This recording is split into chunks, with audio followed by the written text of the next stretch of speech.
ou vous considérez que c'est un vrai conseil municipal, ou vous considérez comme des conseillers municipaux virtuels, et à partir de là, je n'examine pas des motions de conseillers municipaux virtuels. Distribuer les motions, parce qu'il n'est pas normal que le conseil municipal soit quand même privé de l'information, donc je vous distribue les motions qui ont été refusées, les motions sur lesquelles vous n'aurez pas à voter. Et elles sont intéressantes, il y en a 4, vous allez voir. À mon avis de fait, j'ai une grande habitude professionnelle.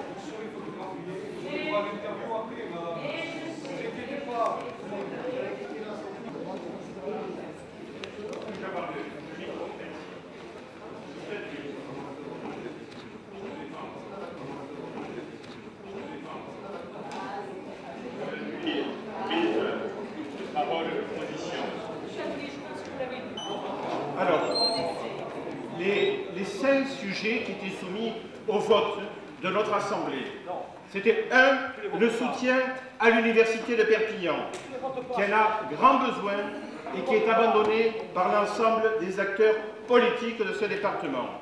C'était la remise en place de la téléassistance de la ville pour les personnes âgées.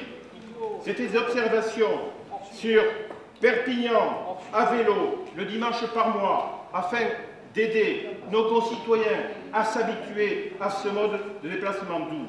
Et enfin, au-delà de l'association du quartier Saint-Martin, c'était la nécessité pour notre ville, comme cela se fait à Narbonne, comme cela se fait à Grenoble, comme cela se fait à Montpellier, de soutenir pendant ce temps de crise qui va être dramatique pour l'année 2009, encore plus les associations.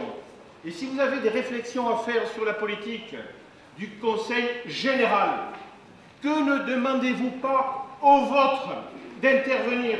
98% des délibérations du Conseil général sont prises à l'unanimité. Alors vous comprenez très bien qu'avec de tels adversaires, la gauche n'a pas besoin d'amis. Voilà, monsieur Dupuis. Et ces sujets, notamment le soutien à l'université, et notamment la remise en place de la téléassistance, sont des sujets importants.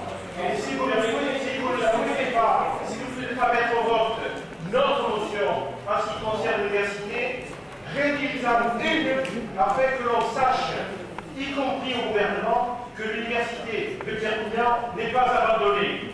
D'autant plus, monsieur Dupuis, que vous cumulez les fonctions de sénateur et les fonctions de maire, et qu'être sénateur d'un territoire, ça donne des responsabilités. Je vous remercie.